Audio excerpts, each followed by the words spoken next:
Hey guys, tonight we're stepping into the smoky, ale-soaked world of a Viking Age alehouse, where you'll spend 24 hours serving everyone from battle-hardened warriors to scheming merchants. You're about to discover that running a drinking establishment in medieval Scandinavia wasn't just about pouring drinks. It was about survival, politics, and constantly wondering if that guy in the corner is planning to rob you or just really enjoys your mead. You probably won't survive this if you're squeamish about unwashed bodies, violent drunks, or the occasional severed head rolling through your door as a conversation starter. So, before you get comfortable, take a moment to like the video and subscribe, but only if you genuinely enjoy what I do here. Drop a comment letting me know where you're watching from and what time it is there. I love seeing how this community spans the globe. Now, dim the lights. Maybe turn on a fan for that soft background hum. And let's ease into tonight's journey together. The first pale light of dawn creeps through the gaps in your alehouse's wooden shutters, and you're already awake, lying on your straw mattress in the small room behind the main hall. The familiar sounds of your establishment greet you. The gentle crackling of embers in the central hearth, the soft snoring of 3 customers who couldn't make it home last night, and somewhere in the distance, the rhythmic hammering of the blacksmith who apparently never sleeps. Your breath forms small clouds in the cool morning air as you stretch, feeling every ache from yesterday's work, lifting barrels, breaking up fights, and dodging the occasional thrown drinking horn. You pad barefoot across the packed earth floor, your feet finding the familiar path around sleeping bodies and overturned benches. The central fire has burned low during the night, but the coals still glow red-orange in the hearth, waiting for your attention.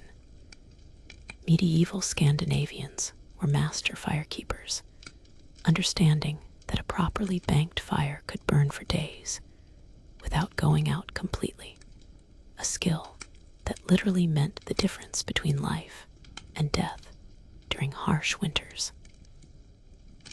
You grab a handful of birch bark and dried pine needles from your kindling basket, feeding the flames until they dance higher, casting wavering shadows on the carved wooden posts that support your roof. The smell of wood smoke mingles with the lingering aromas of yesterday's business, spilled ale, roasted meat, and the distinctive musk of wool clothing that hasn't been washed in weeks.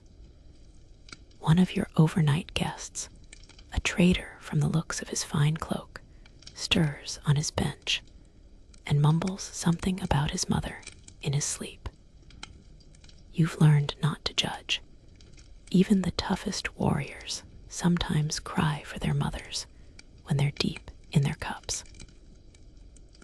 As you move through your morning routine, you pause to examine a curious scratch on one of your wooden support beams. Historians still argue whether Viking-era alehouses served as informal banks, with some proprietors carving debt records directly into their walls, or if these marks were simply decorative. Your grandfather, who built this place, never explained the meaning of all the runic scratches scattered throughout the building. But you've noticed that certain regular customers always sit near specific marks, as if they're reminders of something important. The morning air carries the sound of roosters crowing from the nearby farms, mixing with the distant splash of oars as early fishermen head out to the fjord. You step outside briefly to check the weather, a crucial skill when your customers include sailors who need to know if they should postpone their journeys. The sky is clear, with just a hint of frost on the wooden walkways, promising a busy day ahead. Clear weather means more travelers, more trade, and hopefully more coins in your purse. Back inside, you begin the methodical process of preparing your establishment for another day. The wooden tables need to be cleared of dried food scraps and suspicious stains. The drinking horns require inspection for cracks that might leak precious ale. And you need to check your stores to see what supplies you'll need from the morning market. Your alehouse isn't just a place to drink, it's an information hub, a meeting point for merchants, and sometimes an unofficial courthouse where disputes get settled over shared meals. You glance at your 3 sleeping guests and wonder what stories they'll tell when they wake up. The trader looks prosperous enough to pay for his lodging, but the young man curled up near the fire has the lean look of someone who's been traveling hard and might be short on silver. The third figure, wrapped in a dark cloak, hasn't moved since you woke up, and you make a mental note to check if he's actually breathing.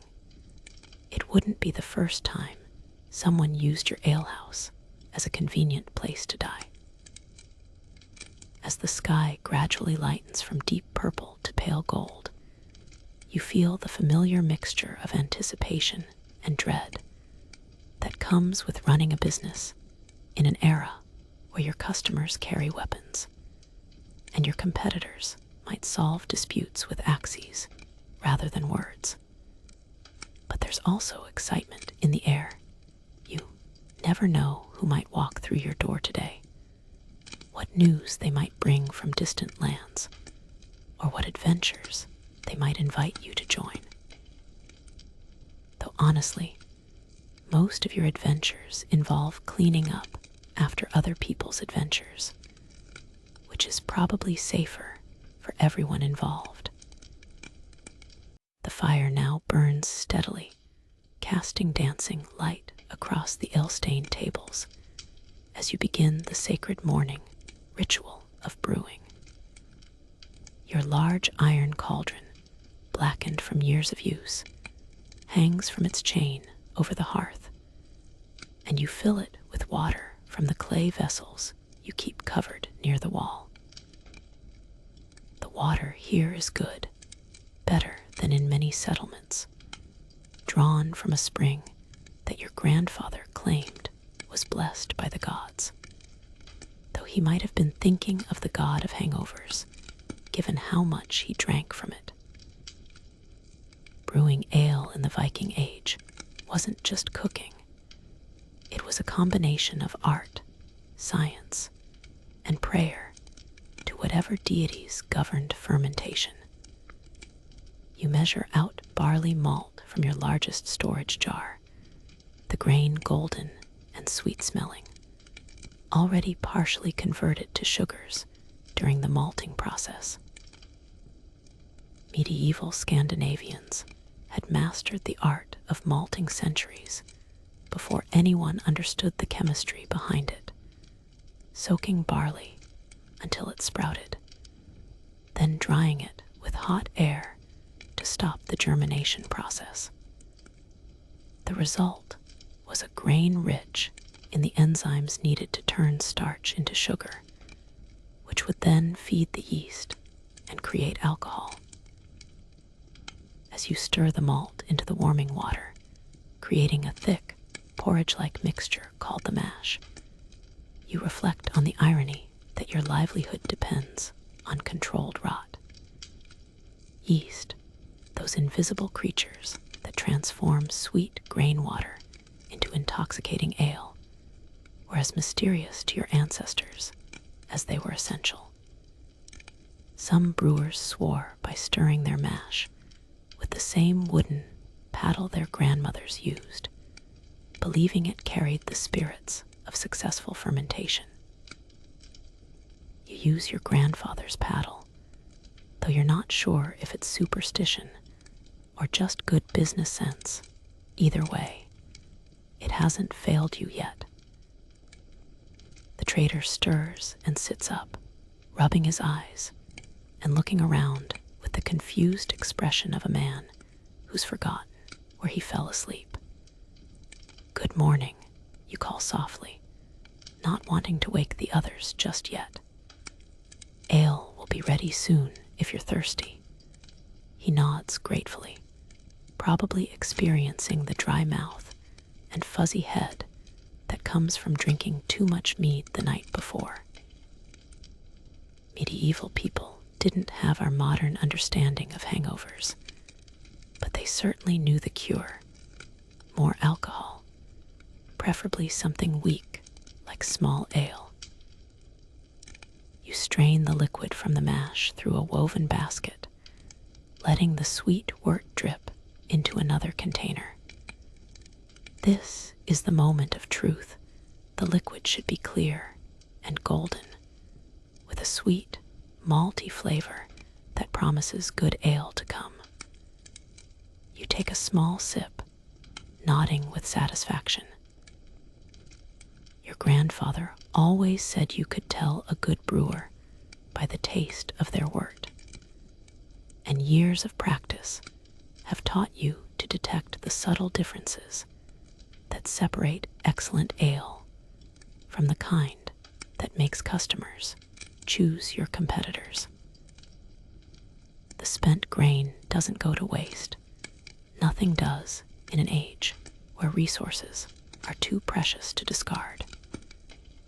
You'll feed it to the pigs that root around behind your establishment, and they'll reward you with bacon that your customers will praise as the best in the settlement. It's a perfect example of the circular economy that kept medieval communities functioning. Grain becomes ale, ale becomes joy and silver, spent grain becomes pork, pork becomes more customers, and more customers means you can afford more grain. While the wort cools to the right temperature for adding yeast, you turn your attention to food preparation. Yesterday's bread sits on your wooden cutting board, and you slice it thick, knowing that morning customers prefer substantial food to soak up the ale they'll drink with breakfast.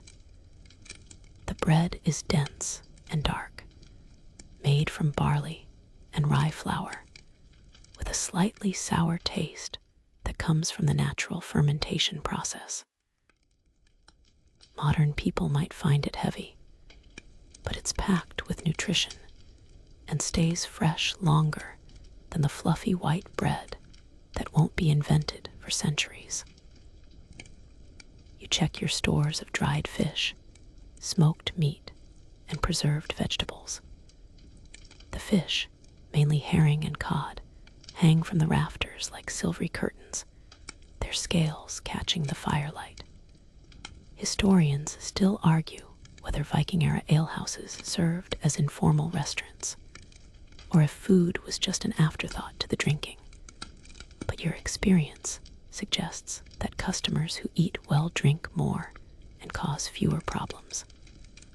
A hungry drunk is an angry drunk, and angry drunks are bad for business. The young man near the fire finally stirs, and you notice he's wearing the kind of simple woolen clothing that suggests he's either a farmer's son or a runaway from somewhere more prosperous. He looks around nervously, as if he's not sure he should be here, and you make a mental note to keep an eye on him. Young men traveling alone usually have interesting stories, and interesting stories often mean trouble following close behind. Outside, the settlement is waking up. You hear the sound of axes splitting wood, women calling to each other as they head to the well, and the distinctive creak of cart wheels on the wooden walkways. The morning market will start soon, and you need to decide what supplies to buy. Your silver pouch holds enough for barley and dried meat, but you're running low on honey for mead, and good honey is expensive.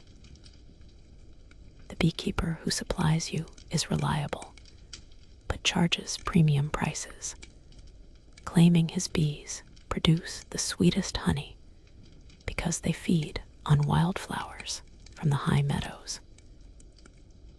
You add a pinch of mysterious herbs to your cooling wort, a blend your grandmother taught you that includes bog myrtle and juniper berries. These plants don't just add flavor, they help preserve the ale and prevent spoilage. Medieval brewers were essentially chemists, using plants like wild rosemary and meadowsweet to create natural preservatives long before anyone understood bacteria or pasteurization. Your secret ingredient, though, is a small amount of honey, which feeds the yeast and adds a subtle sweetness that keeps customers coming back. The cloaked figure in the corner finally moves, and you realize with relief that he's just a very sound sleeper, not a corpse. He sits up slowly, pushing back his hood to reveal the weathered face of a man who's seen too many winters and too many battles. His eyes scan the room with the automatic caution of someone who survived by never fully trusting his surroundings. You've seen that look before, usually on warriors who have spent years fighting and are having trouble adjusting to civilian life.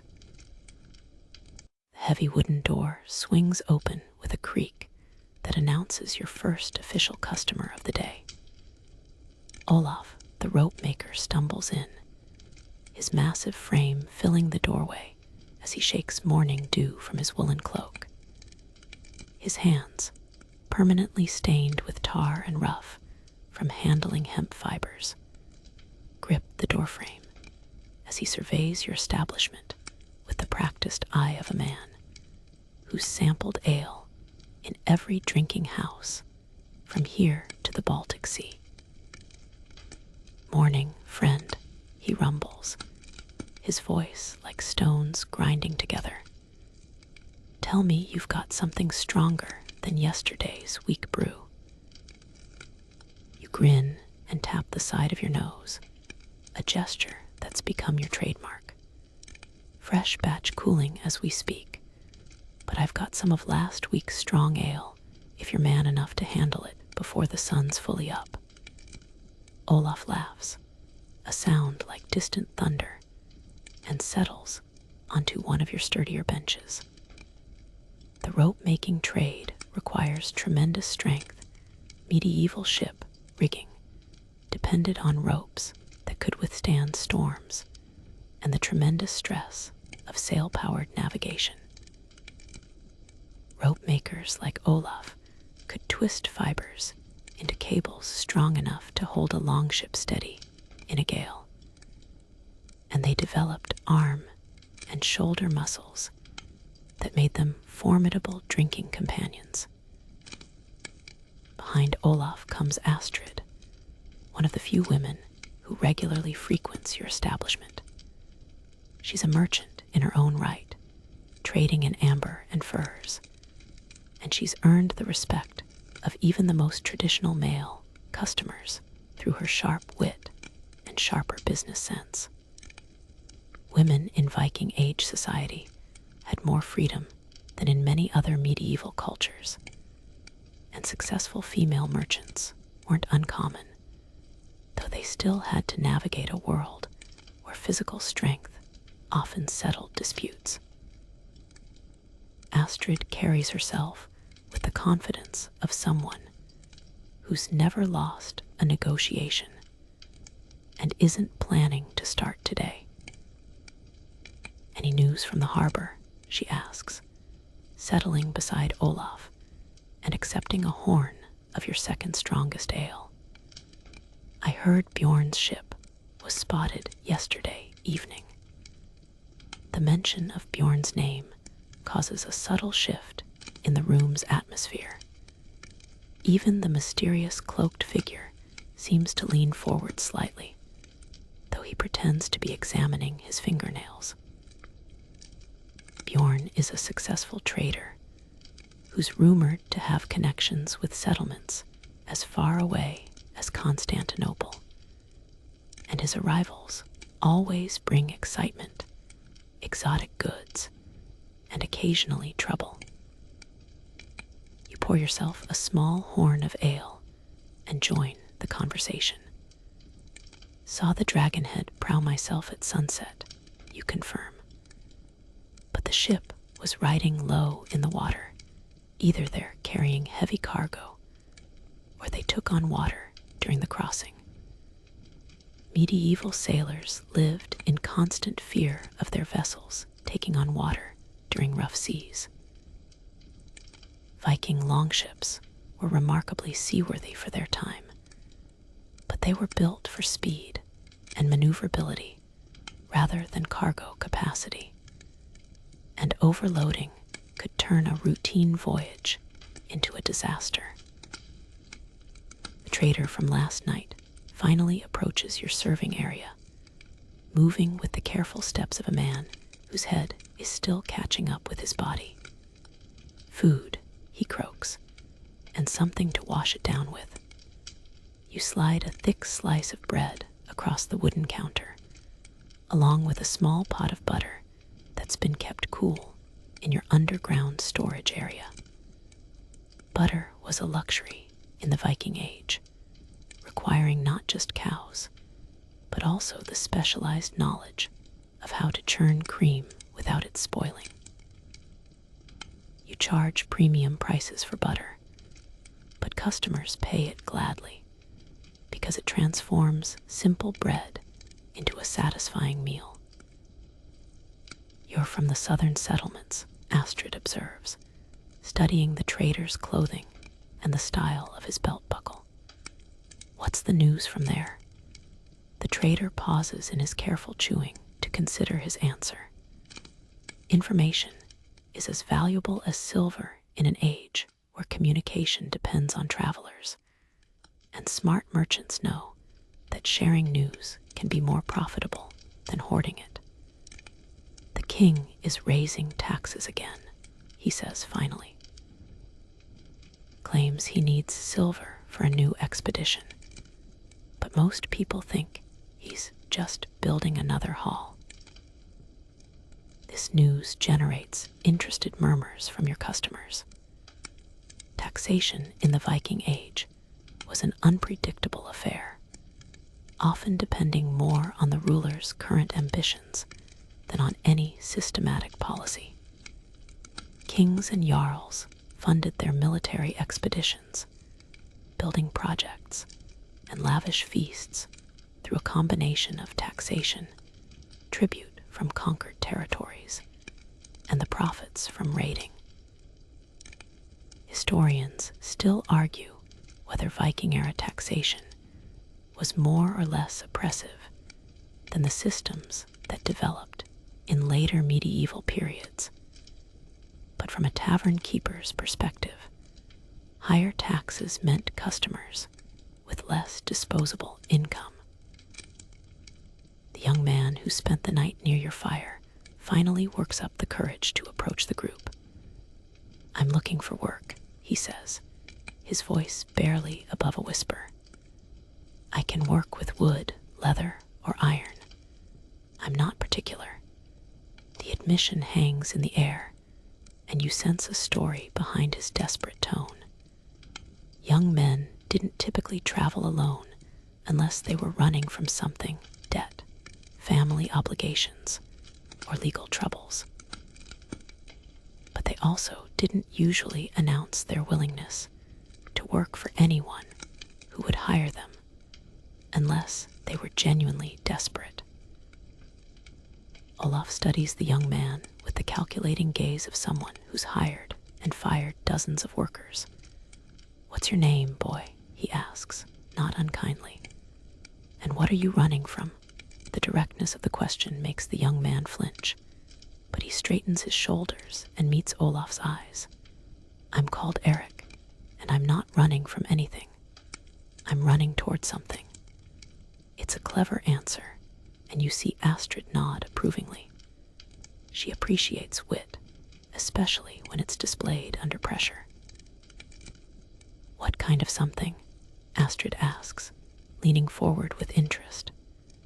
Eric hesitates, glancing around the room as if checking for eavesdroppers. "I want to join a ship's crew," he says finally. "I want to see the world beyond these fjords." The admission draws knowing smiles from the older customers. The desire to travel, to see distant lands and exotic cultures, was a driving force behind much of Viking expansion. Young men dreamed of adventures in foreign lands, of returning home with stories, silver, and status that would impress potential wives and business partners. "Bjorn's always looking for crew," Olaf muses, "but he's particular about who he takes. You'll need to prove your worth the food you'd eat and the space you'd take up." This is practical advice. Ship space was precious, and captains couldn't afford to carry passengers who wouldn't contribute to the voyage's success.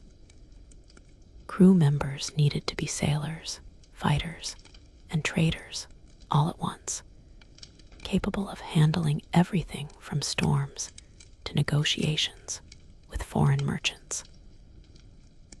The cloaked figure suddenly speaks, his voice carrying the authority of someone accustomed to being obeyed. "Bjorn won't be taking on crew this voyage," he says quietly. "He's got other business to attend to." The statement creates an uncomfortable silence, and you notice that both Olaf and Astrid seem to recognize the speaker.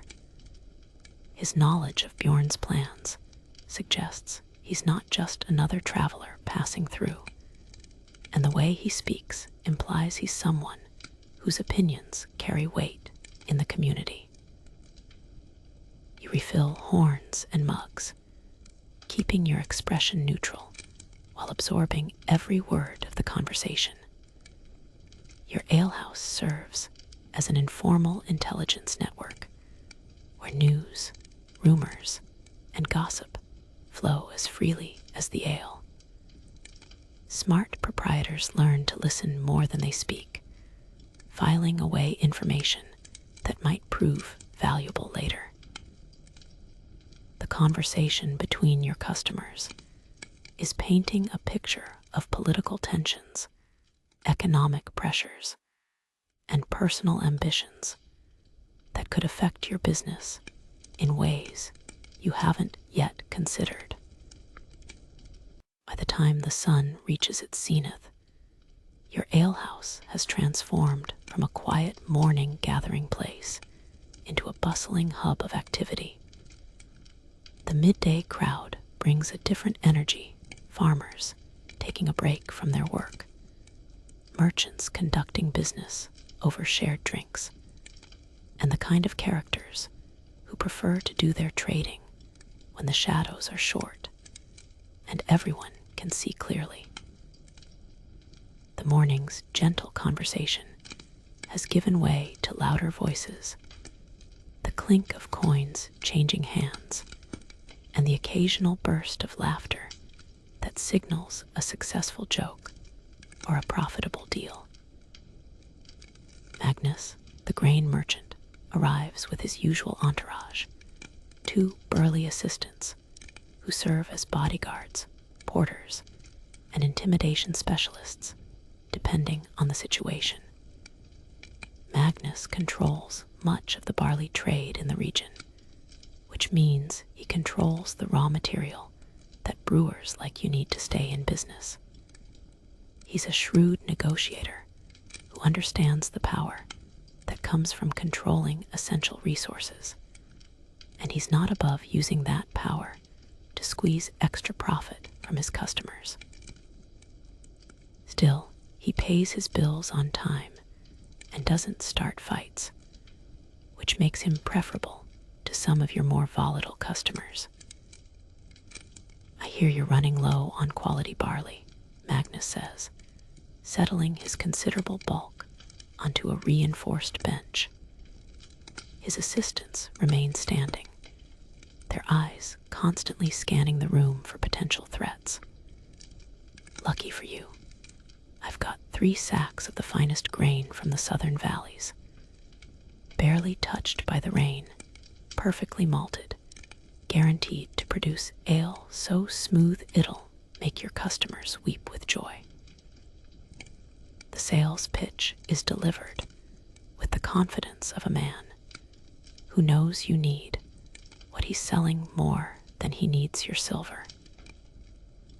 You've dealt with Magnus before, and you know his finest grain is usually adequate but overpriced. However, you also know that turning him down completely would be bad for business. Medieval commerce operated on relationships as much as transactions, and maintaining good relationships with suppliers was essential for long-term success. I might be interested, you say carefully, depending on the price and whether you're willing to accept partial payment in ale. The negotiation that follows is a delicate dance of offer and counteroffer, with both parties trying to extract maximum advantage while maintaining the appearance of fairness. Magnus starts with a price that would bankrupt most small brewers. You counter with an offer so low it's almost insulting, and slowly you work toward a compromise that neither of you loves, but both can live with. Historians still argue whether Viking-era commerce was more or less sophisticated than the trading systems that developed in later medieval periods. But from your perspective, it requires the same skills that merchants have always needed: the ability to read people, understand market conditions, and know when to push and when to compromise. While you're negotiating with Magnus, the door opens to admit a group of farmers who've clearly been working hard since dawn. Their clothes are dusty, their faces sunburned, and they move with the bone-deep weariness of men who have spent hours wrestling with stubborn oxen and rocky soil. They don't speak much, just nod toward your ale barrels with expressions that communicate their needs more clearly than words. You pour their drinks strong and generous. Farming is hard work, and farmers who can afford to drink at midday deserve your respect. The conversation gradually shifts from grain prices to broader economic concerns. One of the farmers mentions that the harvest this year is smaller than expected, which means higher prices for grain and potentially harder times ahead. Medieval agriculture was always precarious, dependent on weather, soil conditions, and the availability of labor during critical periods. A bad harvest could mean famine, while a good harvest could lead to prosperity and expansion. The farmers around your table are walking indicators of the regional economy's health. The raids aren't helping, mutters one of the farmers, a grizzled veteran whose scarred hands tell stories of decades spent working the land. Every time a ship leaves for foreign waters, it takes young men who should be helping with the harvest. This comment touches on one of the fundamental tensions of Viking Age society, the conflict between the excitement of raiding and trading expeditions and the practical needs of agricultural communities. Young men dreamed of adventure and treasure, but communities needed their labor to survive. Astrid, who's been listening to the conversation while conducting her own business negotiations, interjects with a merchant's perspective. Those raids bring back silver and goods we can't produce ourselves, she points out. Without trade connections, we'd be wearing homespun wool and eating barley porridge every day. The comment sparks a lively debate about the relative merits of agricultural self-sufficiency versus the risks and rewards of long-distance trade. It's the kind of discussion that could continue for hours, with valid points on all sides. The mysterious cloaked figure from the morning has been nursing the same horn of ale for an hour, but his eyes miss nothing. You've noticed him paying particular attention to conversations about Bjorn's ship and the general security situation in the region. His presence adds an element of tension to the midday atmosphere. Everyone can sense that he's more than just another traveler, but no one wants to be the first to ask direct questions. In a society where personal reputation and social connections matter tremendously, unidentified strangers can be either opportunities or threats. Young Eric has been working his way around the room, introducing himself to potential employers and trying to demonstrate his worthiness for ship's crew. He's enthusiastic but inexperienced, and you can see the older customers evaluating him with the practiced eyes of people who have learned to distinguish between genuine potential and youthful overconfidence. The rope maker Olaf seems particularly interested in Eric's claims about his skills with knots and rigging, occasionally asking technical questions that test the young man's actual knowledge versus his boastful claims. As the afternoon wears on, the alcohol begins to have its predictable effects. Voices grow louder, gestures become more expansive, and the general atmosphere shifts from business-focused to more social.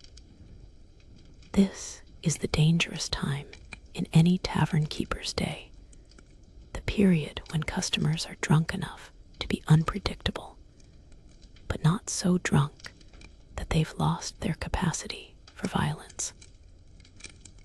You keep your eyes moving, watching for the signs that indicate when friendly conversation might turn into something more serious. The grain negotiation with Magnus finally concludes with an agreement that satisfies neither party completely, which probably means it's fair. You'll pay 2/3 of his asking price, half in silver and half in ale, with delivery promised before the next full moon.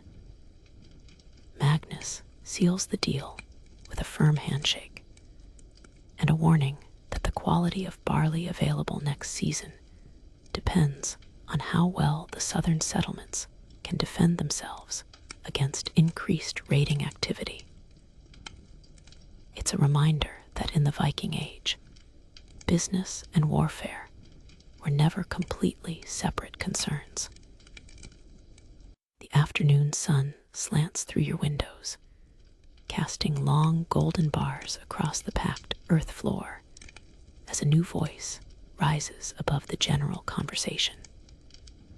A traveling skald has arrived, one of those professional storytellers who carry news, entertainment, and cultural memory from settlement to settlement.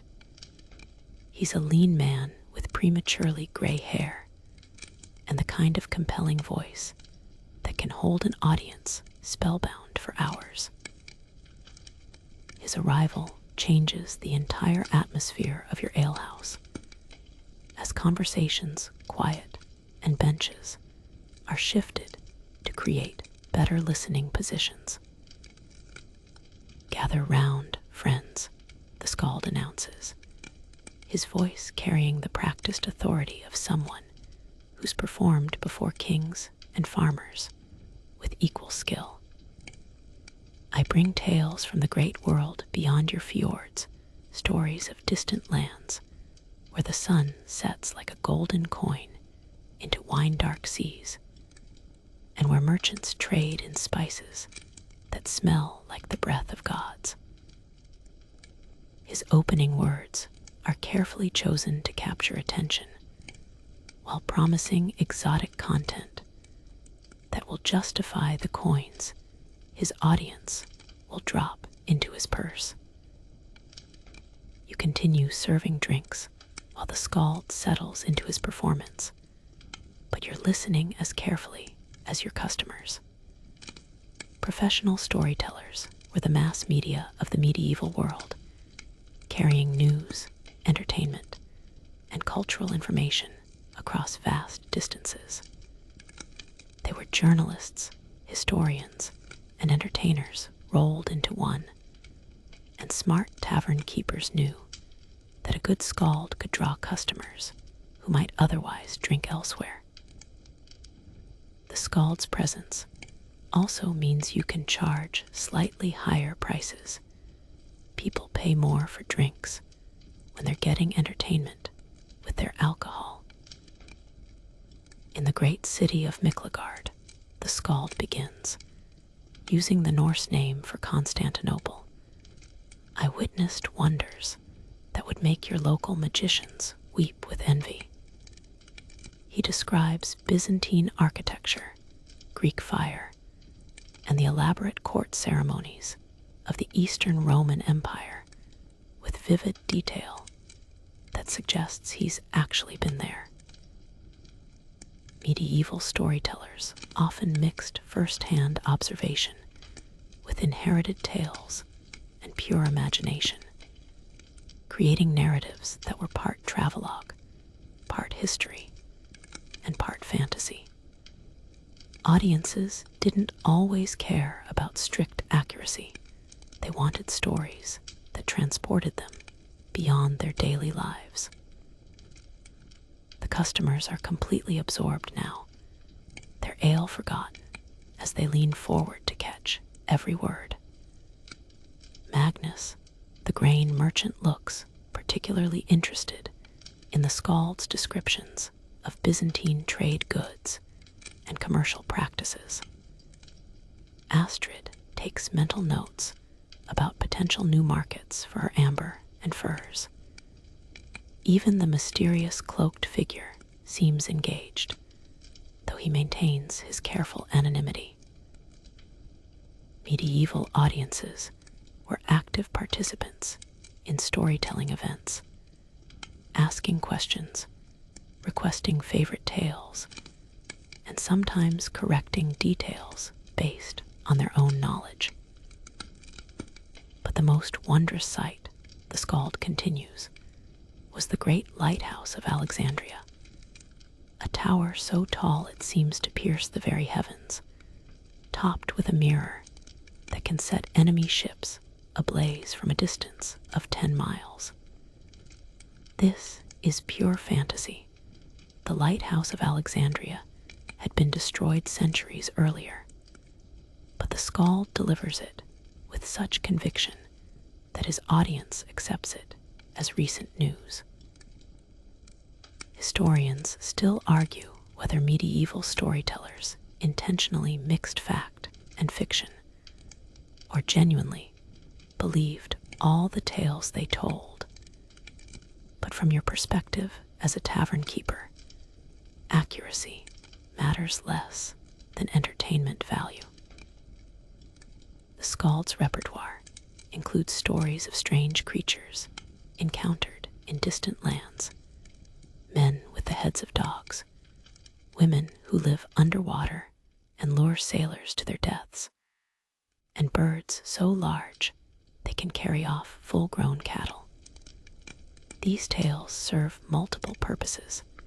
They entertain, They reinforce cultural boundaries by describing the strange customs of foreign peoples, and they provide a framework for understanding reports of genuinely unusual phenomena. When travelers return with stories of elephants or giraffes, audiences already have categories for understanding such impossibilities. Young Eric listens with the rapt attention of someone who's dreamed of seeing such wonders himself. The Skald's tales are recruitment tools as much as entertainment. They inspire young men to join expeditions and young women to support their partners' dreams of adventure. The stories make the unknown world seem both fascinating and conquerable, full of opportunities for those brave enough to seek them. You've seen dozens of young men leave for distant lands after hearing a skilled storyteller, though you've noticed that fewer return with tales of their own. As the afternoon progresses, the Skald shifts from exotic travelogues to more traditional heroic narratives, stories of great warriors, clever kings, and the eternal struggle between honor and survival. These tales are closer to home, featuring ancestors and legendary figures that the audience recognizes from their own cultural heritage. The transition is skillful, moving from the foreign and exotic to the familiar and inspiring, creating a complete emotional journey that justifies the coins being dropped into the Skald's purse. There was a warrior named Gunnar, the Skald intones, whose sword was so sharp it could cut through iron shields like a hot knife through butter, and whose courage was so great that even his enemies praised his honor. The story that follows is a complex tale of loyalty, betrayal, and revenge that resonates with themes your customers understand from their own lives. Medieval heroic literature served as moral instruction as much as entertainment, providing examples of how honorable people should behave in difficult circumstances. Ale flows freely during the storytelling session, and you notice that customers are drinking more than usual. There's something about listening to epic tales that makes people thirsty. Perhaps it's the emotional intensity, or perhaps it's the way alcohol enhances the storytelling experience by making the audience more receptive to dramatic narratives. Either way, it's good for business, and you make sure to keep horns and cups filled without interrupting the performance. The mysterious cloaked figure finally speaks, asking the Skald about conditions in the northern settlements. "I heard there's been trouble with raiders from across the sea," he says quietly. "Ships burned, captives taken, the usual unpleasantness."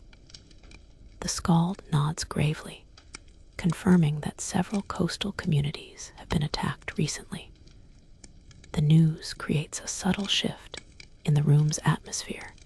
Suddenly, the exotic adventures described in the stories seem less appealing and more dangerous.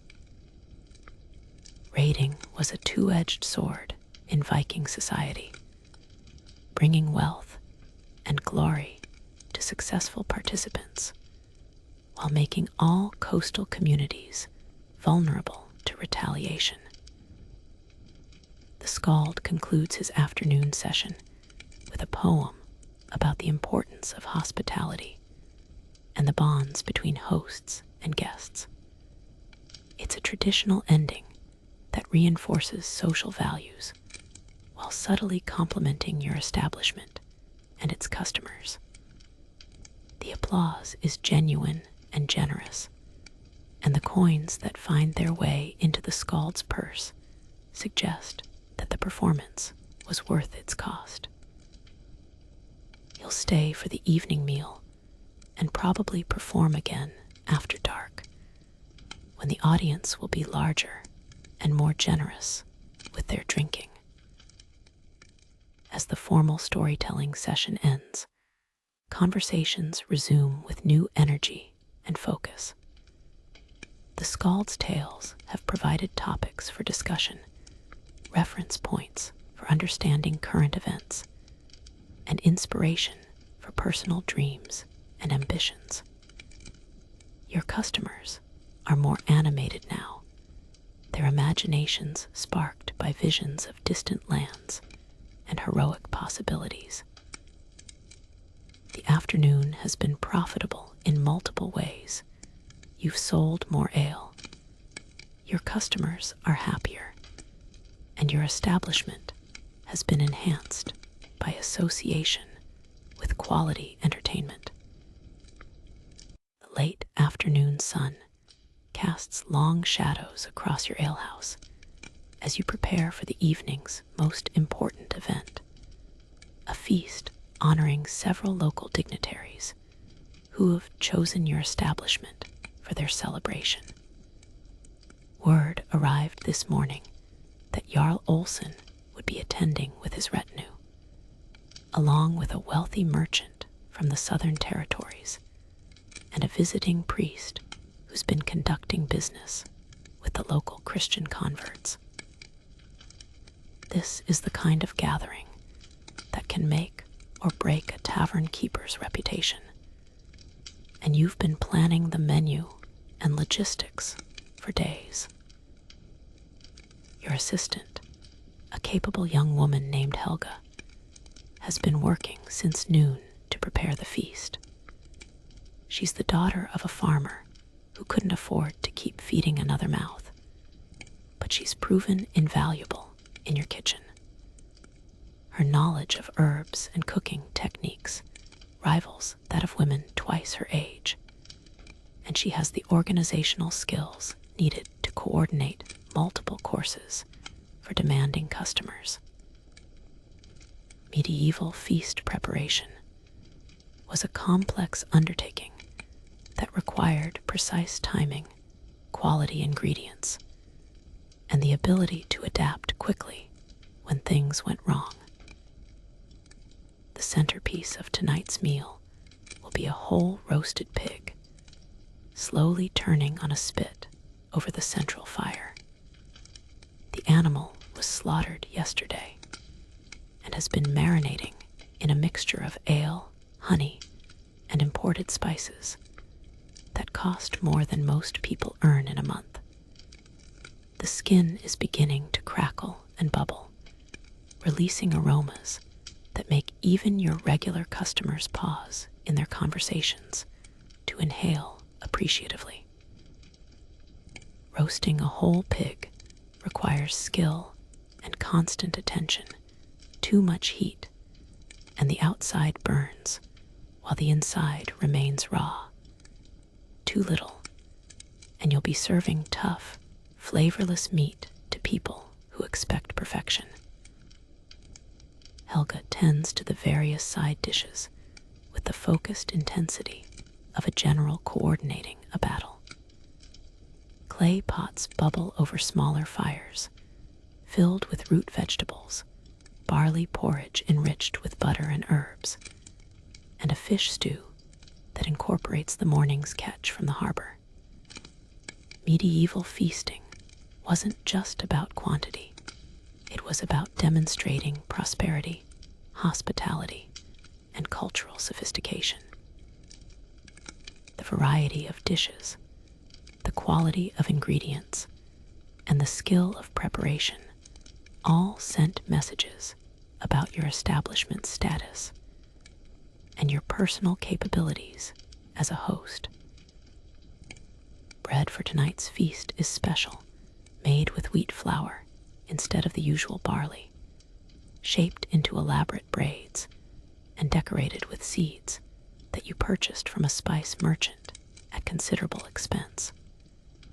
Wheat bread was a luxury item in the Viking Age, requiring not just expensive flour, but also the specialized knowledge needed to work with gluten-rich dough.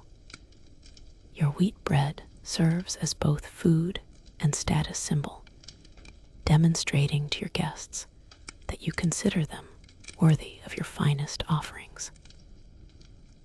Tables have been rearranged to create a single long surface capable of seating 20 people, with the places of honor reserved for Jarl Olsen and his most important guests.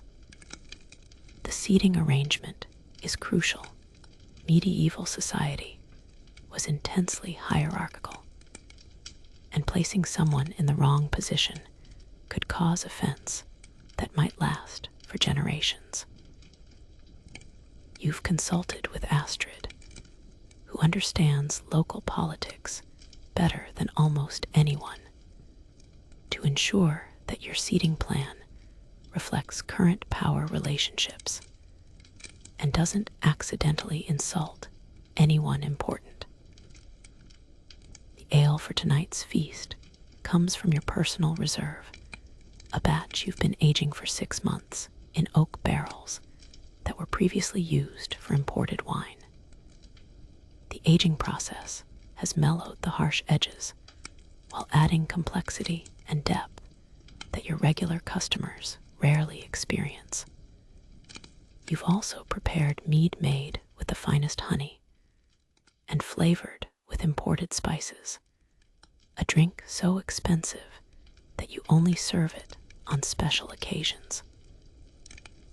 Historians still argue whether Viking-era brewing techniques were more or less sophisticated than later medieval methods. But you know that tonight's drinks represent the absolute pinnacle of your craft. The visiting priest presents an interesting challenge. He's nominally Christian, but clearly appreciates the finer aspects of traditional feasting culture. Christianity was still relatively new in many Scandinavian communities, and the relationship between Christian teachings and traditional customs remained fluid and sometimes contradictory. You've prepared both meat dishes and fish alternatives, allowing him to choose based on his personal interpretation of religious requirements, while ensuring that he doesn't feel excluded from the celebration. As the sun begins to set, your first distinguished guests arrive. Jarl Olsen enters with the measured dignity befitting his position, followed by his personal guard and several retainers whose job is to ensure his safety and comfort. He's a man in his 50s, successful enough to command respect, but still vigorous enough to lead his followers in battle if necessary. His presence transforms your humble alehouse into a temporary great hall, and you feel the weight of responsibility that comes with hosting someone whose good opinion can affect your future prosperity. The wealthy southern merchant arrives shortly after, dressed in furs and fabrics that demonstrate his success in long-distance trade.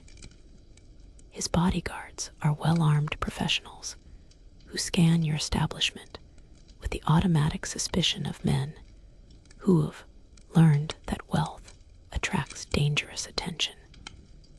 He brings news from distant markets, gossip about political developments in other regions, and the kind of exotic gifts that help cement business relationships.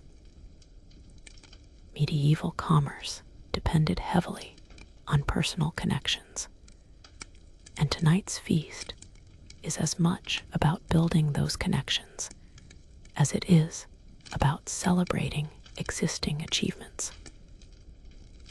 The priest proves to be a surprisingly jovial dinner companion with extensive knowledge of classical literature, and a talent for diplomatic conversation that smooths over potentially awkward moments. He's clearly traveled widely and speaks several languages, making him valuable as both spiritual advisor and international correspondent. His presence also provides a degree of social legitimacy. Even pagans recognize that Christian priests often have connections with powerful rulers in other lands. Your regular customers have been politely but firmly encouraged to finish their drinks and make room for the evening's special guests. Some grumble about being displaced, but most understand that hosting important people benefits the entire community by raising the establishment's profile and attracting future business. You've promised the displaced regulars that tomorrow's ale will be served at reduced prices, a gesture that maintains their loyalty while acknowledging the inconvenience you've caused them. The mysterious cloaked figure from earlier in the day has vanished, leaving behind only the memory of his disturbing knowledge about local affairs. His departure coincided with the arrival of the distinguished guests, which suggests either remarkable timing or advanced knowledge of tonight's gathering. You make a mental note to ask discreet questions about his identity, though you suspect that anyone who goes to such lengths to remain anonymous probably has good reasons for avoiding attention. As the feast begins in earnest, you move between kitchen and dining area, ensuring that every detail meets the exacting standards expected by your guests. The success of tonight's gathering could establish your reputation among the region's elite, leading to more prestigious bookings and higher profits. Conversely, any significant failures could damage your standing for years to come. The pressure is intense, but it's also exhilarating. This is what you've been working toward since you inherited the business from your grandfather. As darkness settles over the settlement like a familiar blanket, your alehouse undergoes its nightly transformation from respectable dining establishment to the kind of place where inhibitions dissolve and true personalities emerge. The distinguished guests from the feast have loosened their formal demeanor. The ale has worked its ancient magic on both nobles and commoners, and the atmosphere crackles with the unpredictable energy that makes tavern keeping both profitable and dangerous. The central fire burns high, casting dancing shadows that seem to encourage the kind of behavior that people later claim they can't quite remember. Jarl Olsen, his dignity softened by excellent mead and flattering conversation, has begun telling stories of his younger days when he sailed with raiding parties to the English coast. His tales grow more heroic with each retelling, and his audience, a mixture of local notables and curious onlookers, encourages his reminiscences with appreciative murmurs and refilled drinking horns. Medieval storytelling was often collaborative, with audiences participating through reactions, questions, and embellishments that helped shape the narrative. Tonight's stories serve multiple purposes. They entertain, they establish the Jarl's credentials as a leader worth following, and they provide younger men with idealized models of heroic behavior. The southern merchant, perhaps feeling competitive, counters with his own tales of exotic markets and dangerous journeys through hostile territories. His adventures involve less physical combat, but more psychological warfare, negotiations with foreign rulers, narrow escapes from bandits, and the kind of quick thinking that turns potential disasters into profitable opportunities.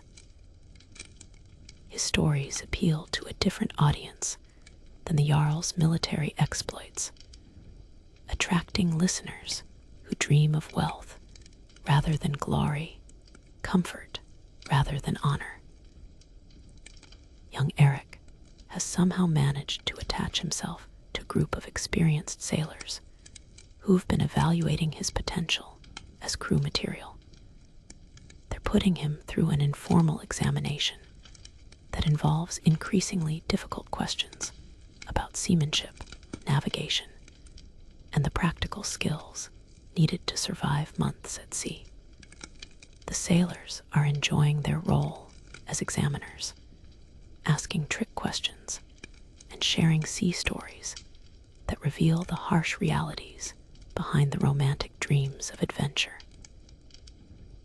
Medieval apprenticeship often began with exactly this kind of informal testing, where experienced professionals evaluated newcomers' potential before making serious commitments. The evening's entertainment extends beyond storytelling to include more physical competitions.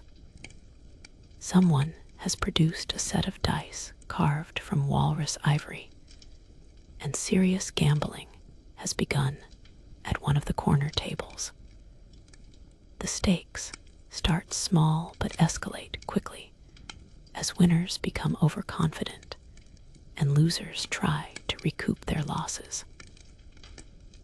Medieval gambling was both recreation and serious business.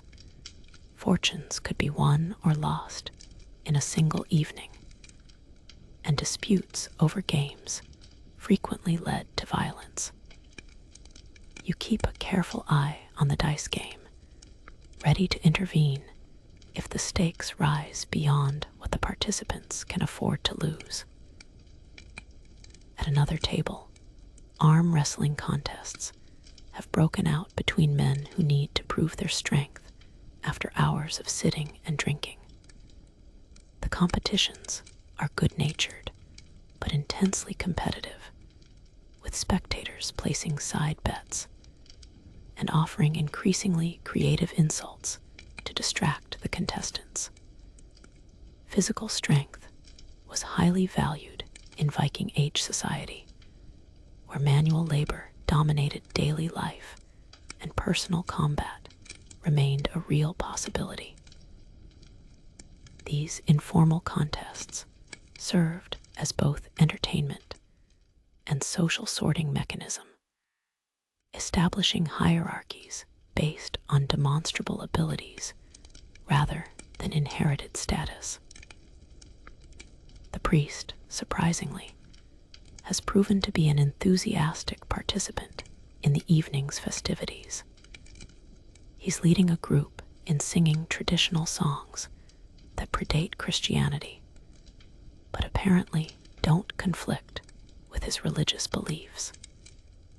His rich bass voice anchors harmonies that rise and fall like waves, creating moments of unexpected beauty in the midst of raucous celebration.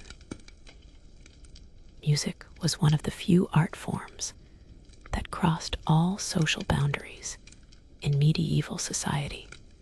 Nobles, clergy, merchants, and farmers could all participate in communal singing regardless of their other differences.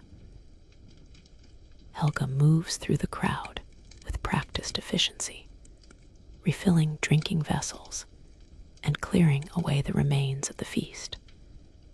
She's developed the tavern's server's essential skill of being simultaneously visible when needed and invisible when customers want privacy.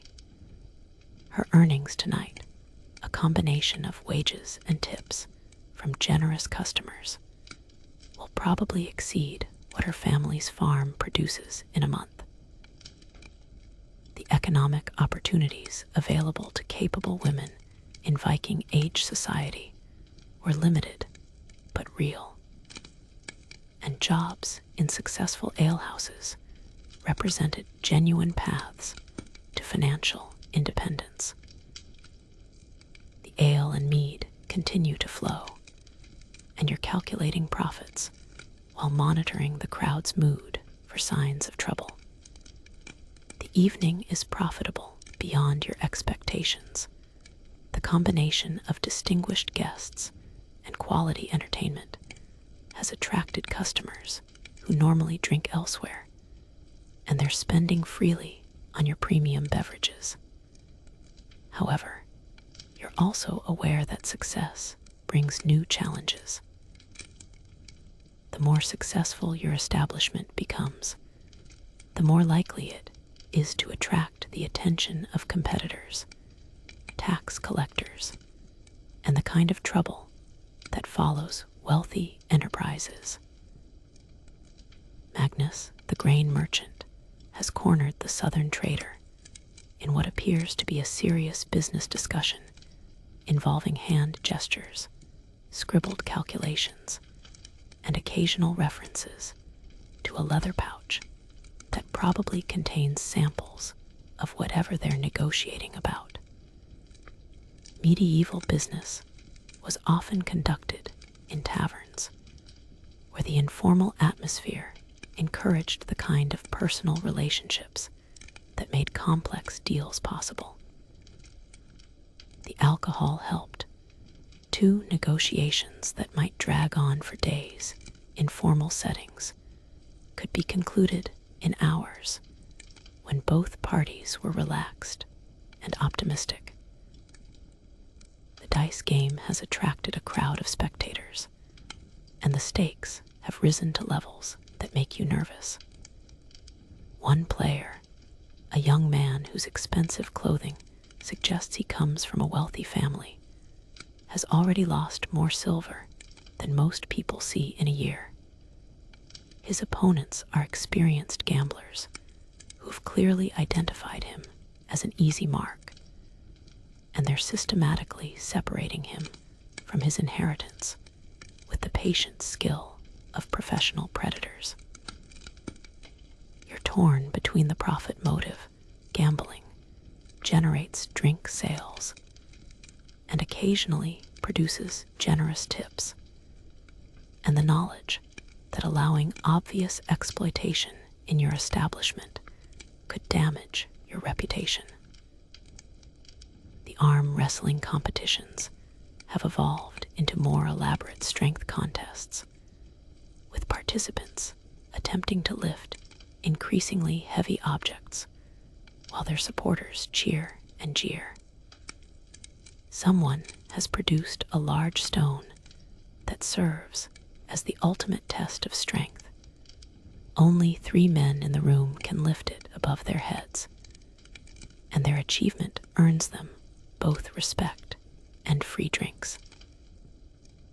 Medieval society's fascination with physical prowess reflected practical realities.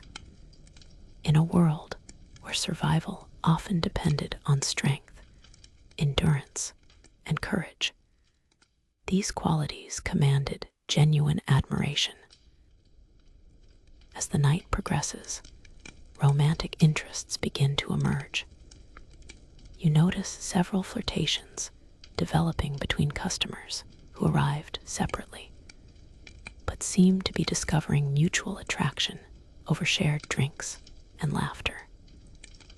Medieval courtship was often public and community mediated, with potential couples meeting in social settings where their interactions could be observed and evaluated by friends and family. Your alehouse serves as an informal marriage market, where single people can meet potential partners in relatively safe, supervised environments. The evening's success creates new challenges for you as proprietor. The noise level has risen to the point where neighbors might complain. The crowd has grown large enough to strain your supplies of both alcohol and food, and the mixture of different social classes in close quarters requires careful management to prevent conflicts. You're walking a delicate balance between encouraging profitable revelry and maintaining the kind of order that allows everyone to enjoy themselves safely. The night deepens, and with it, the delicate balance you've been maintaining begins to show strain. The dice game that started as friendly entertainment has devolved into something uglier, with accusations of cheating flying between players whose judgment has been compromised by hours of drinking.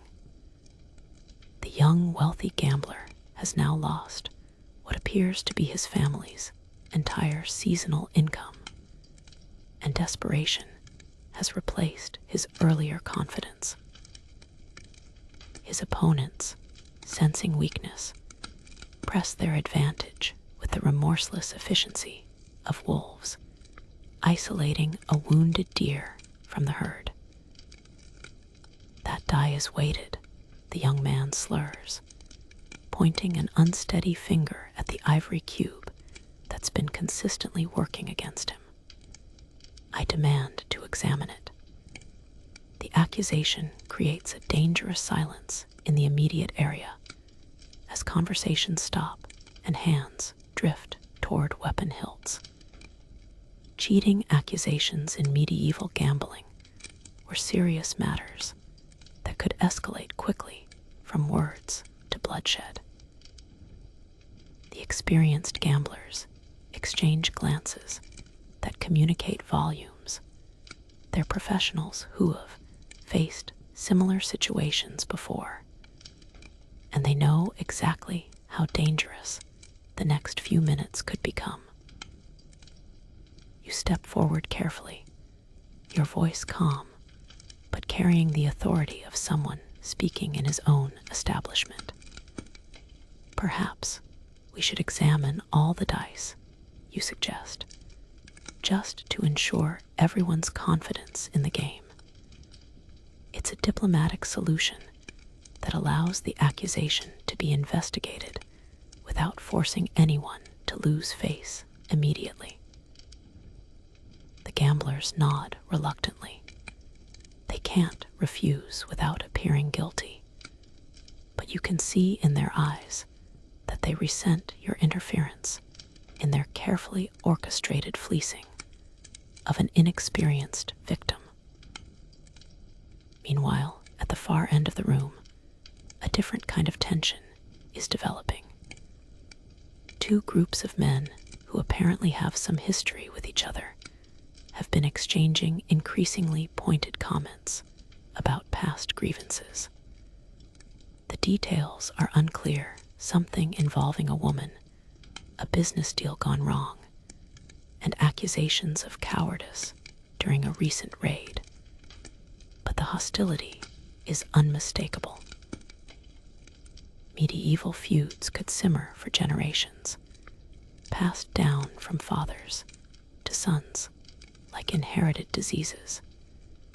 And your alehouse has become the unfortunate venue for the latest chapter in what appears to be a long-running conflict. The leader of one group, a scarred veteran named Thorvald, stands slowly and deliberately, his hand resting on his sword hilt.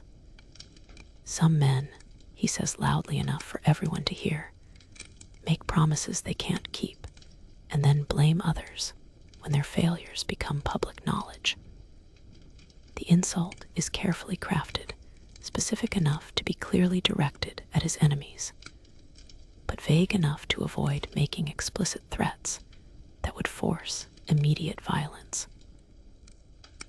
Medieval insult was an art form, with skilled practitioners able to deliver devastating attacks on someone's reputation while maintaining technical deniability. His target, A younger man named Gunnar, whose prosperous appearance suggests recent success in trade or raiding, rises to meet the challenge. And some men, he replies with equal deliberation, live so far in the past that they can't see the opportunities in front of them. The response is equally skillful, acknowledging the insult while turning it back on the speaker.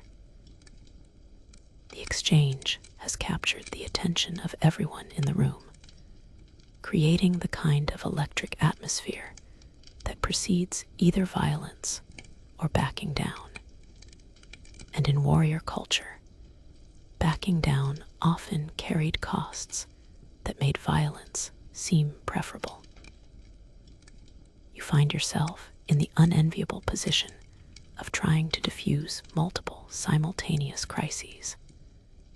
The dice examination has revealed that while the dice aren't obviously weighted, they show where patterns that could favor certain outcomes, enough ambiguity to satisfy no one completely. The young gambler's family honor demands that he continue playing to recover his losses, while the professional gambler's livelihood depends on extracting maximum profit from willing victims. Neither side can afford to appear weak, but continuing the game almost guarantees more serious trouble.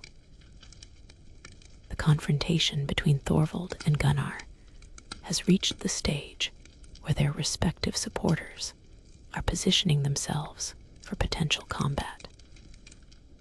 Medieval tavern fights weren't random brawls.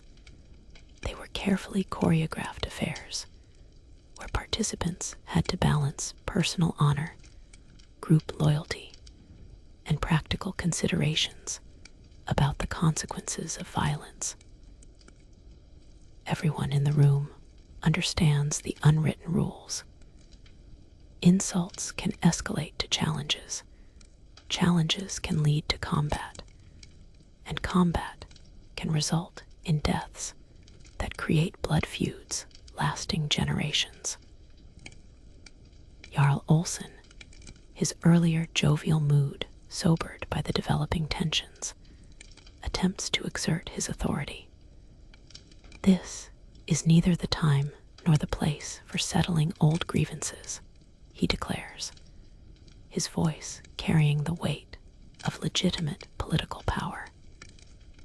I suggest that any disputes be resolved through proper channels, with appropriate witnesses and compensation arrangements. It's a reasonable suggestion that offers everyone a face-saving way to step back from immediate confrontation.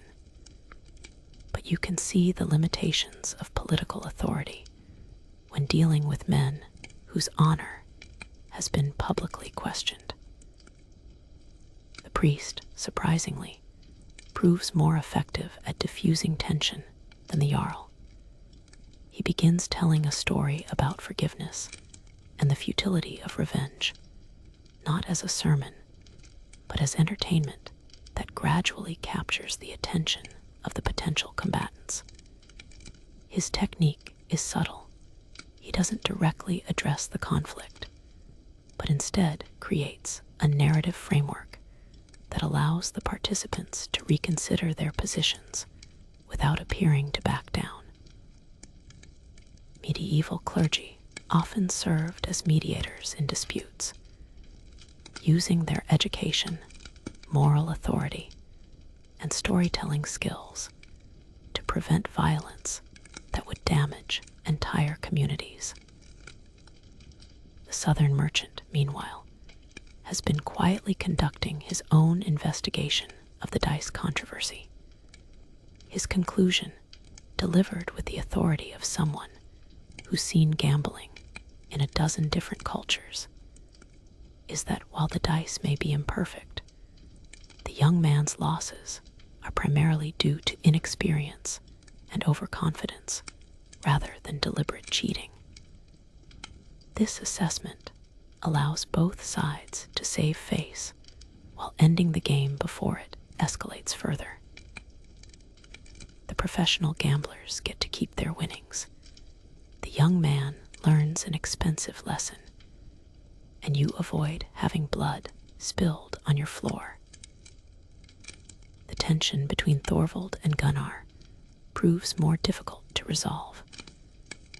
Their conflict involves honor, reputation, and grievances that alcohol has amplified rather than created.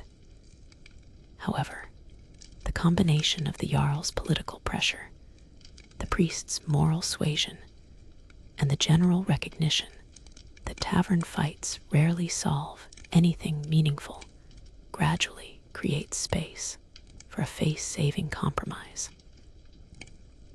Neither man apologizes, but both agree to continue their discussion at a more appropriate time and place. Medieval code for taking their dispute somewhere that won't involve innocent bystanders. As the immediate crises pass, you reflect on the delicate ecosystem of a successful tavern.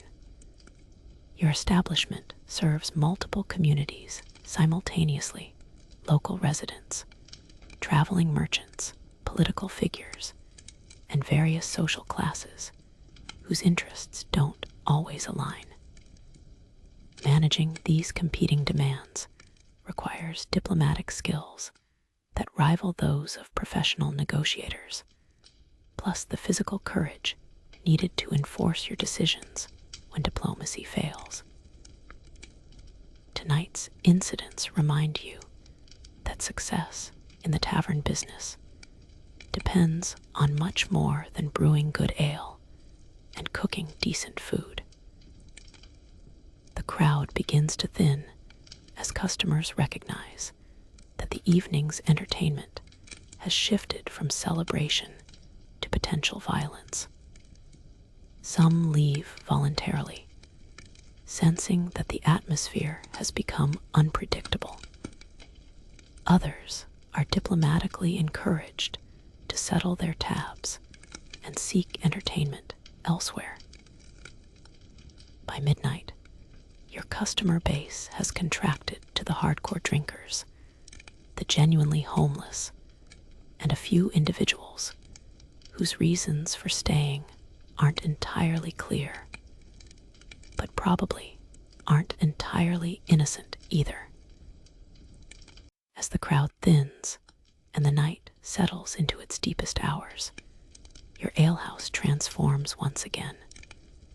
The raucous energy of earlier in the evening gives way to something more intimate and vulnerable. The customers who remain are either the dedicated drinkers who measure successful evenings by their ability to outlast everyone else, or the troubled souls who come to taverns not for celebration, but for the kind of liquid courage that makes it possible to speak truths that daylight renders impossible. The fire burns lower now, creating pools of warm light separated by shadows that seem to invite confidential conversations. Eric, the young man seeking passage on a ship, sits alone at a corner table, staring into his ale as if it might contain answers to questions he's afraid to ask aloud. The evening's events have clearly affected him, watching grown men nearly come to blows over old grievances, seeing a wealthy young gambler lose his inheritance to experienced predators, and observing the complex social dynamics that govern adult interactions in ways his sheltered upbringing never prepared him for. You approach him with a fresh horn of your mildest ale, sensing that he needs someone to talk to more than he needs more alcohol. Having second thoughts about the adventurous life, you ask gently, settling onto the bench across from him. Eric looks up with eyes that seem older than they did this morning, and you recognize the expression of someone whose romanticized dreams are colliding with harsh reality. I thought it would be different, he admits quietly. The stories make it sound like heroes and villains are easy to identify, like right and wrong are obvious, like courage and honor always win in the end. His disillusionment is painful to witness, but necessary. Young men who go to sea with unrealistic expectations often don't survive their first serious crisis. The world is more complicated than the stories suggest, you agree. But that doesn't make the stories worthless. They show us what we should aspire to, even when we fall short. It's a conversation you've had with dozens of young people over the years, the moment when they realize that adult life requires navigating moral ambiguities that their childhood never prepared them for. Medieval society provided clear guidelines for behavior, but applying those guidelines to real-world situations often required wisdom that only came through experience and mistakes. At another table, the priest sits with Magnus, the grain merchant, and their conversation has taken on the intensity of a formal confession, despite the informal setting. Magnus is describing what sounds like a complex moral dilemma involving his business practices, something about charging higher prices to communities that are struggling with failed harvests, weighing his family's financial needs against his neighbor's suffering. The priest listens without judgment, occasionally asking clarifying questions that help Magnus work through the ethical implications of his choices. The church teaches that we should help those in need, Magnus says heavily, but my own children need food and shelter too. If I give away grain at cost, I can't afford to buy seed for next season's planting. If I can't plant, I can't help anyone next year. His dilemma illustrates one of the fundamental challenges of medieval economic life, the tension between Christian ideals of charity and the practical realities of survival in a resource-scarce environment. The priest's response emphasizes finding balance rather than demanding perfect adherence to impossible standards. Helga, who's been cleaning tables and banking the fires, pauses near your conversation with Eric. My father always said that the difference between children and adults isn't that adults have all the answers, she observes. It's that adults have learned to live with questions that don't have clear answers. Her comment demonstrates the kind of practical wisdom that comes from growing up in a world where survival depends on making difficult decisions with incomplete information. Medieval peasants often possessed sophisticated understanding of human nature and social dynamics, even if they lacked formal education. The southern merchant, who's been sitting quietly near the dying fire, suddenly speaks up. I've been thinking about something all evening, he says, his voice carrying the weight of serious consideration. That young man who lost his silver tonight, I knew his father. Good man, worked hard his whole life to build something for his children. Now his son has thrown it all away in a single evening of bad judgment. The observation hangs in the air, a meditation on the fragility of prosperity and the speed with which decades of careful work can be destroyed. Should I tell his father what happened? The merchant continues. The boy will probably lie about it, blame bandits, or bad weather or any of the dozen disasters that can legitimately destroy a merchant's profits. But his father deserves to know the truth, and maybe intervention now could prevent worse disasters later. It's a genuine moral dilemma, the competing obligations of honesty, privacy, family loyalty, and community responsibility. Medieval society struggled with similar conflicts between individual rights and collective welfare, often resolving them through informal consensus rather than formal rules. Astrid, who's been nursing the same cup of wine for an hour, finally joins the conversation. "I lost everything once," she says quietly.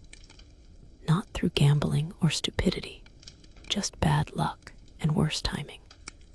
A cargo ship carrying my entire investment sank in a storm, and I found myself with nothing but the clothes I was wearing and the knowledge in my head." Her admission surprises everyone. She's always presented herself as a successful merchant, confident and prosperous. Her willingness to share her vulnerability creates a space for others to acknowledge their own fears and failures. "What did you do?" Eric asks, leaning forward with genuine interest. Astrid's smile carries both sadness and pride. "I started over," she says simply. "Borrowed enough silver to buy a small inventory of amber, walked from settlement to settlement, selling it piece by piece, and slowly rebuilt everything I'd lost. It took 3 years, but I learned more about business people and myself during those 3 years than in all the time before." Her story transforms personal disaster into a narrative of resilience and growth, offering hope to anyone facing their own setbacks. The priest contributes his own story of loss and recovery, describing his journey from wealthy merchant's son to religious vocation after a near-death experience during a trading voyage. "I thought I knew what I wanted from life," he explains, "until I spent 3 days floating on wreckage, watching sharks circle below, and praying to gods I'd barely acknowledged before. Sometimes it takes losing everything to discover what actually matters." His experience illustrates the transformative power of extreme circumstances and the way crisis can clarify priorities that seemed unclear during comfortable times. These late-night conversations serve multiple purposes in medieval social life. They provide emotional support for people dealing with difficult circumstances. They create social bonds that transcend economic and class differences, and they transmit practical wisdom from experienced individuals to those just beginning their adult lives. Your alehouse serves as an informal counseling center where people can share burdens that they can't discuss with family members or business associates. The confessional atmosphere is enhanced by the alcohol, the late hour, and the sense of temporary community created by shared experiences throughout the evening. People who were strangers this morning now feel comfortable sharing intimate details of their lives, united by the universal human experiences of hope, disappointment, fear, and resilience. The conversations that happen in taverns during these quiet hours often have more lasting impact than the formal speeches and ceremonial events that communities organize to mark important occasions. As the night deepens further, you notice that even these intimate conversations are beginning to wind down. The combination of alcohol, emotional intensity, and sheer exhaustion is taking its toll on your remaining customers. Some are beginning to nod off in their seats, while others stare into the dying fire with the contemplative expression of people processing significant realizations. The cycle of revelation, discussion, and reflection that characterizes late-night tavern conversations is reaching its natural conclusion. The first pale hints of dawn creep through the gaps in your shutters, and the reality of another night's end settles over your establishment like morning mist. The dedicated drinkers who pride themselves on outlasting everyone else are finally admitting defeat, their boastful energy replaced by the quiet determination of people trying to maintain dignity while clearly intoxicated. The fire has burned down to glowing coals that cast more shadows than light, and the air carries the distinctive smell of a tavern at closing time stale ale, cold food, and the accumulated breath of dozens of people who have been talking, laughing, and drinking for hours. Your remaining customers represent the full spectrum of late-night tavern society.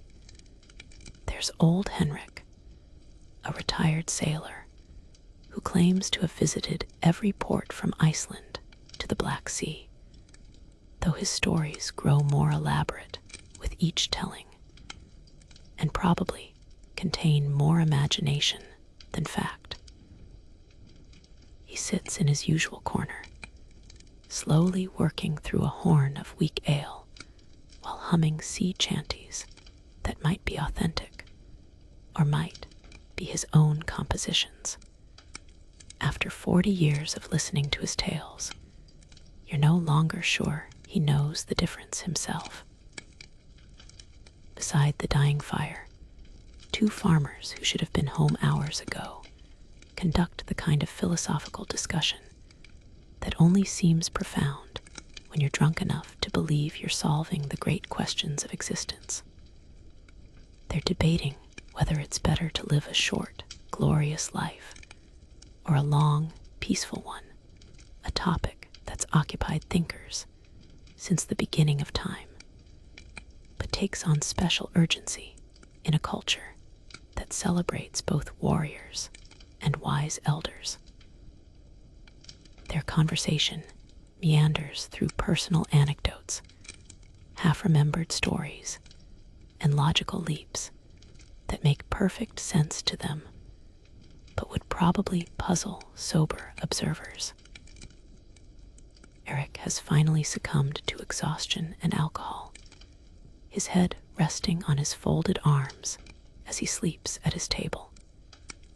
The evening's revelations and emotional conversations have clearly overwhelmed him, and you make a mental note to check on him later. Young people often underestimate the psychological impact of their first real exposure to adult complexity, and the combination of alcohol and emotional intensity can create hangovers that affect the spirit as much as the body. Astrid remains alert despite the late hour, her merchant's instincts keeping her aware of her surroundings, even when relaxed. She's been observing the other customers with the calculating attention of someone who makes her living by reading people accurately. "Interesting evening," she comments as you clear empty containers from her table. "You handled the tensions well. That situation with Thorvald and Gunnar could have turned ugly quickly." Her professional assessment carries weight. Successful merchants survive by understanding social dynamics and knowing when situations are likely to turn dangerous.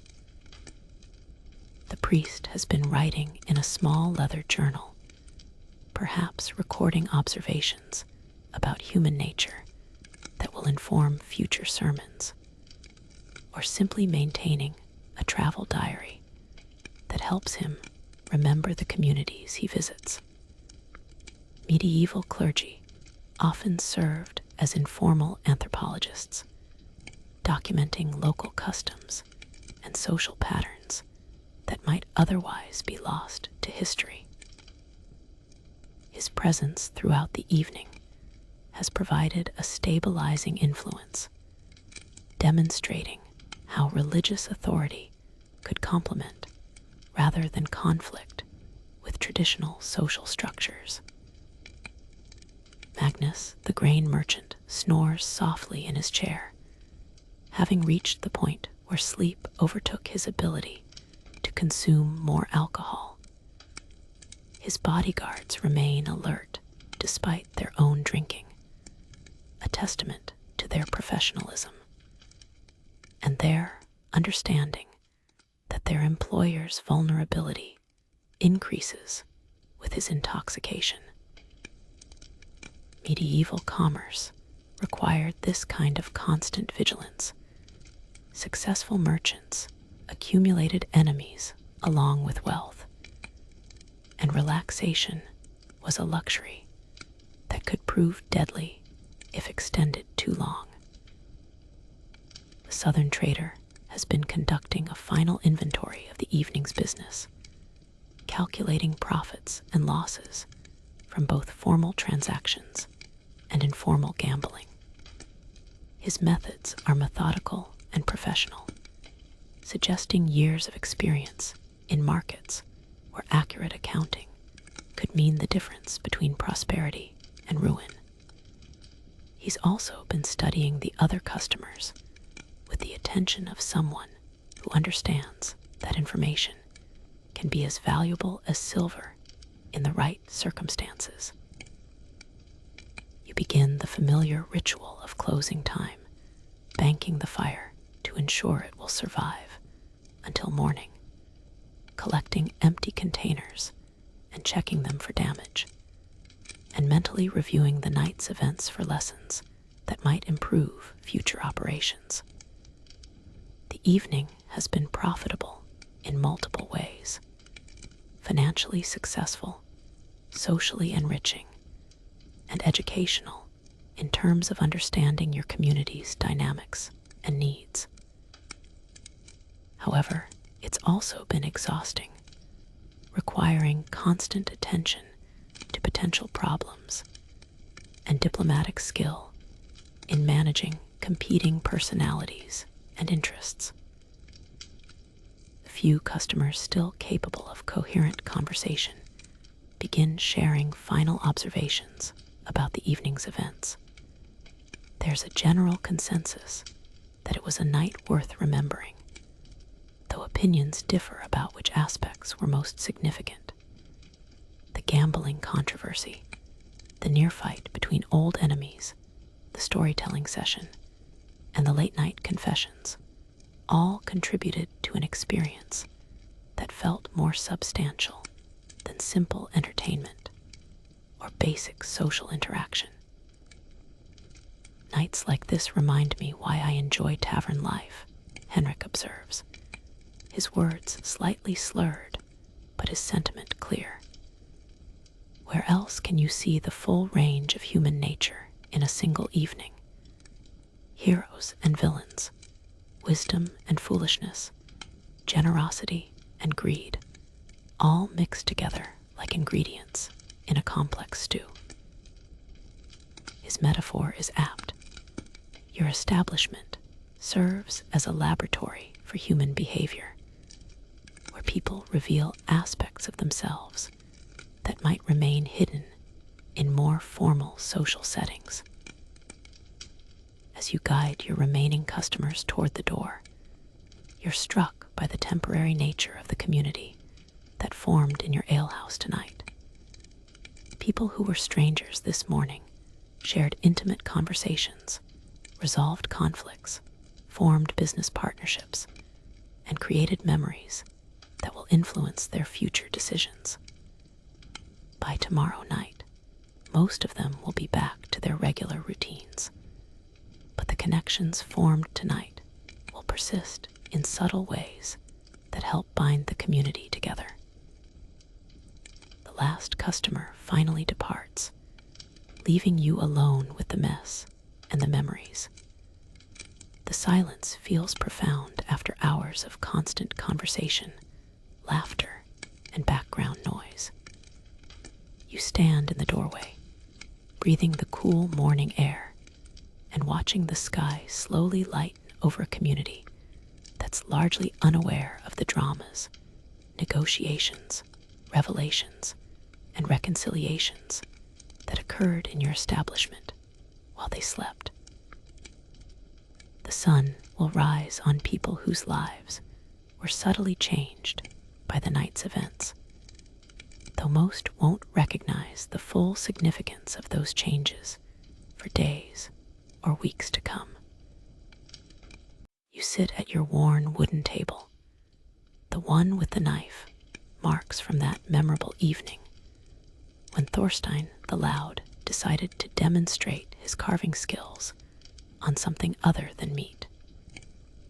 The oil lamp flickers beside you, casting dancing shadows across the scattered coins and makeshift tokens that represent tonight's earnings.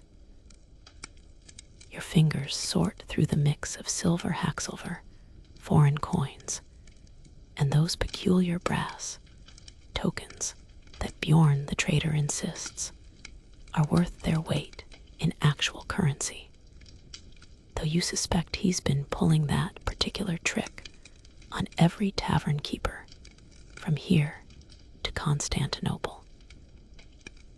The mathematics of running a Viking Age alehouse would make modern accountants weep into their calculators.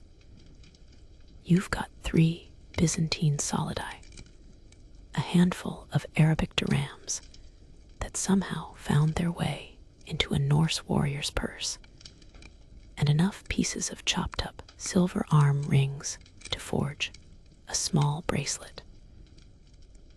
Historians still argue whether the hacksilver system was more about convenience or the Vikings' natural tendency to turn everything into bite-sized pieces. But you know the truth. It's absolutely maddening when you're trying to make change for a drunk berserker who insists his chunk of silver is worth exactly 4 ales and a meat pie. Your wooden accounting stick, carved with the runic tallies of the day's transactions, tells a story of organized chaos. Each notch represents a transaction, though you're fairly certain that 4th mark from the top was actually made by a customer who got a bit too enthusiastic with his eating knife. The Viking approach to record keeping was refreshingly straightforward. If you could remember it, it happened. If you couldn't, it probably wasn't that important anyway. This system worked surprisingly well for a society that managed to navigate from Greenland to the Black Sea without GPS or even a decent compass. The damage assessment comes next, and tonight's tally is relatively light. 1 broken bench courtesy of Ragnar's attempt to demonstrate his wrestling prowess, and a cracked ale horn that someone apparently thought would make an excellent percussion instrument during the evening's impromptu musical performance. The cost of running an alehouse wasn't just about ingredients and labor. It was about factoring in the inevitable destruction that came with serving alcohol to people who spent their days wielding axes and their nights proving they could still do it while heavily intoxicated. You count the foreign coins again, marveling at the sheer geographic scope of your customer base. That gold piece with the strange script came from a merchant who claimed he'd been trading as far south as the African coast, while the peculiar copper token beside it bears markings you're fairly certain are from somewhere in the eastern trading routes. Vikings were perhaps history's most successful import-export entrepreneurs, bringing back everything from silk and spices to exotic tales and even more exotic currencies. Of course, they also had a tendency to acquire these goods through methods that modern commerce might consider ethically questionable. But that's neither here nor there when you're trying to figure out exchange rates. The evening's earnings also include several promissory notes carved into pieces of wood or scratched onto leather scraps. These represent the eternal challenge of the alehouse keeper, extending credit to customers whose next payday might depend on successfully raiding a monastery or returning from a trading expedition to foreign lands. The Viking credit system was based on reputation, relationship, and the very real possibility that your debtor might not survive to pay you back. It was like running a medieval loan shark operation, except with more mead and fewer concrete shoes. Your fingers trace the coins while your mind calculates the night's true profit. After accounting for the cost of barley, honey, and the various imported ingredients that made your ale worth drinking, you're left with enough to keep the fires burning and the doors open for another day. The economics of Viking Age hospitality were surprisingly complex. You weren't just selling drinks and food. You were providing a crucial social service in a world where news traveled at the speed of horse, and human connections could mean the difference between prosperity and poverty. The foreign coins remind you of that fascinating quirk of Viking commerce. They were remarkably cosmopolitan for people often stereotyped as simple raiders. Archaeological evidence shows that Viking Age Scandinavians were handling currencies from at least 40 different minting authorities, from Anglo-Saxon England to the Islamic caliphates. Your customers tonight represented a cross-section of the medieval world's most extensive trade network, and their coins bore witness to journeys that spanned continents and cultures. As you stack the silver pieces, you reflect on the peculiar honor system that governed much of Viking society. Despite their fearsome reputation, these were people who could leave their goods unguarded in market squares and expect to find them there upon return.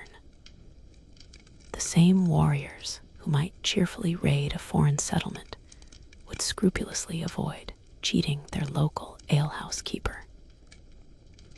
It was a society built on personal relationships and mutual obligation, where your reputation was literally worth more than gold, though gold certainly didn't hurt.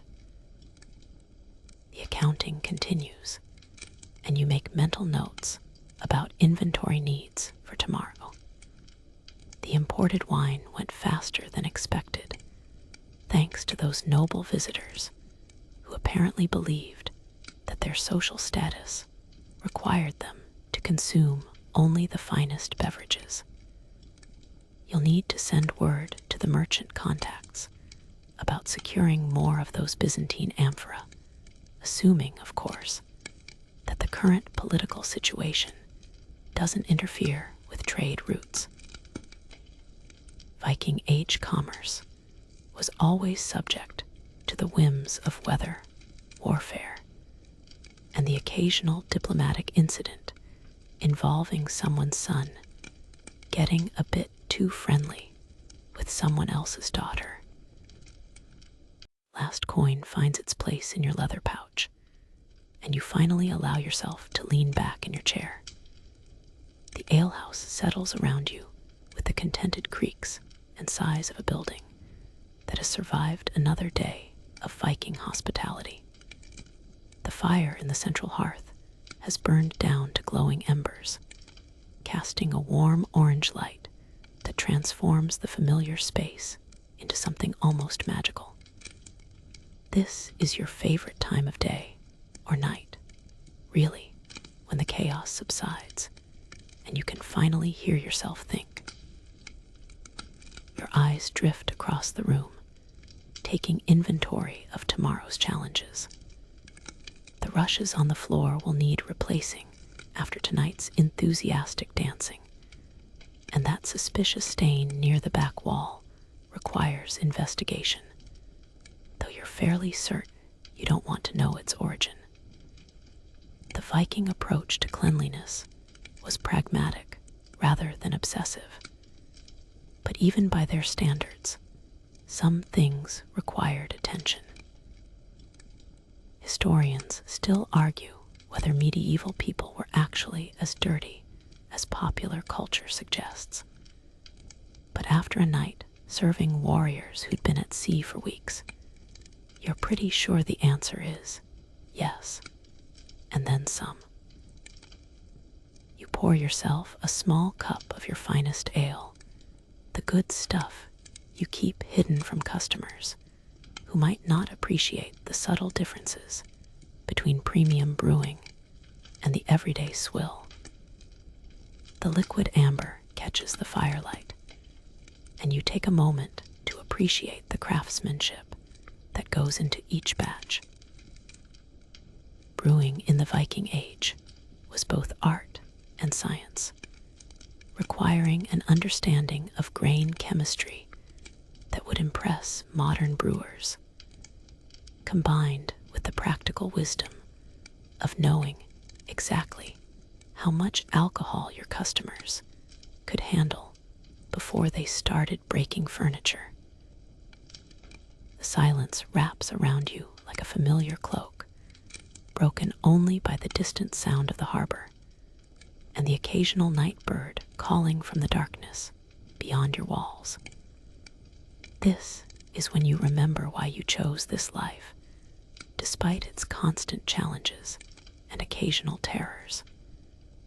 The alehouse isn't just a business, it's the beating heart of your community, the place where news is shared, deals are made, and relationships are forged over shared meals and stronger drinks.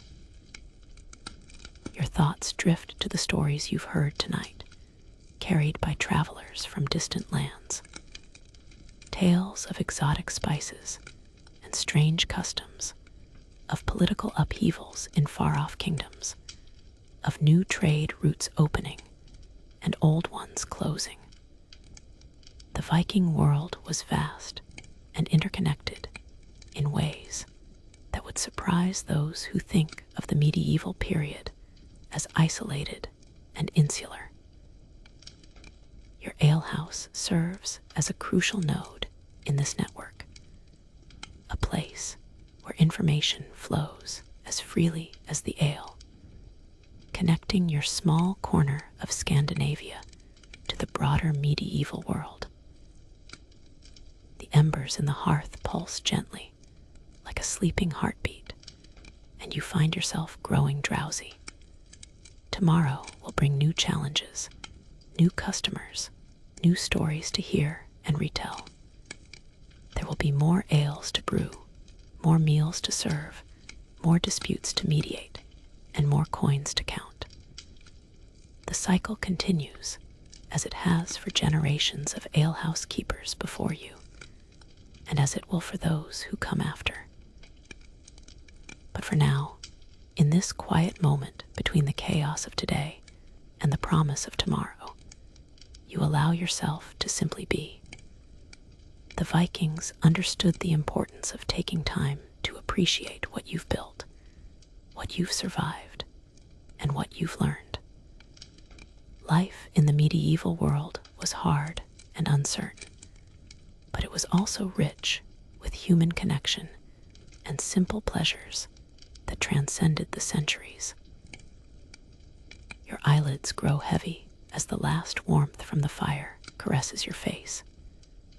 The alehouse settles deeper into its nighttime stillness, and you know that soon you'll bank the coals, check the doors one final time, and make your way to your sleeping quarters. Tomorrow's adventures can wait tonight. You've earned your rest, and the gentle darkness welcomes you with the promise of peaceful dreams and the soft whisper of another day well lived.